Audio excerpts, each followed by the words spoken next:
Hi there, Ben with Studio on the Lake. So you're going to see some changes in this video, but this is going to be a review of the Oz Elite. I started with the Ram carver there, and that was about $275. And I thought I would go to the Ram double, but I didn't like the vibration in the smaller Ram, so I went ahead and decided to go with the Oz Elite. Now this is going to set you back around $700, which is a little pricey, but thus far I'm liking it. So I filmed it and then deleted it before I actually put it on the computer. So I filmed it again after spent the morning cleaning up the Stuga a little bit and taking the beds out. So it's got a lot of heft to it. It will run on 120, 220. It has a foot pedal in it, and I'm not going to use the foot pedal. That attaches to the back there. It looks like to be a pretty good one if that's what you're into. It's got a standard plug that's fairly long, and it comes with a fuse and a wrench. Wasn't packaged particularly well, but that's the material that made it, and this has check marks in the 120 US version. I think this is made in China or Korea. I'm not sure which one, but it's got quite a bit of heft to it. This is the brushless one, so it doesn't have brushes for the motors, and I'll show you a difference in that. It's got the cradle. I normally don't use those, but in this case I'm going to, and I'll show you the setup I've got on the right. You see Groot, he's liking the springtime weather. It just now got nice up here in the North Woods. We had a bear visit. The trees are leafed out. So there's the two hand pieces. There's the Ram in my right hand, and you'll notice that it's got a cord that's like a phone cord. That's extension type deal, and the other one's got a straight, fairly thick cord on it. That's how the collet works on the Ram. This one's a little unique. It's got a double click. You click it once, and then you got to click it again. Initially, I thought, oh man, it's broke. The holder won't come out. But this has got a thick cord on it, and the reason for it is right here.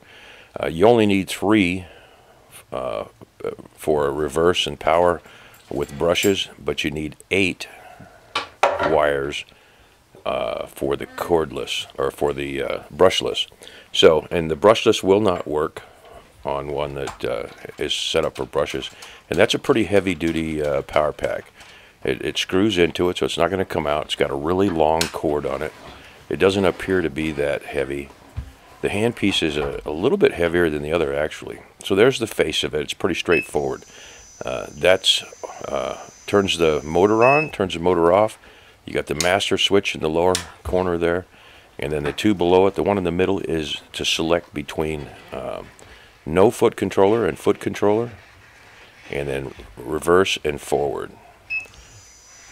Now, it is actually running in the background. You can just barely hear it, and I'm zooming it up, and it'll stop at 40. It will go to 50, but there's a little secret release right there. You push that button, and it'll go to 50. And I'm going to be quiet for a second, see if you can hear that. But I ran it to 50. Some of these bits won't take 50, so you want to be careful with 50,000 RPM, if that's true. So, it won't bog down. I was running it pretty heavy. Jordy Johnson, heavy hand. Jordy, you'd probably like this one, other than the price, but it doesn't seem to want to bog down. And it's got lots of torque. It had a lot of torque on the lower settings when I played around with it. And I haven't actually carved something with it. I probably will tomorrow. I was hoping yesterday it would come in, but it didn't. It goofed around and waited till today. So I think I'm going to like this. We went from $300 to $700. So I hope I would like it. I hate to have to go up into the $1,200, $1,500 range to get what I'm used to. You guys know what I'm typically using. I changed the Stuga around. I took the beds out. We had built in a double bed and 2 bunk beds. I took them out. No one's used it in 5 years because my daughter lives next door and has bedrooms next door, and we have a couple guest rooms. So I took those out. I think when I get the studio built again, there's room for my bandsaw to go in the corner there now.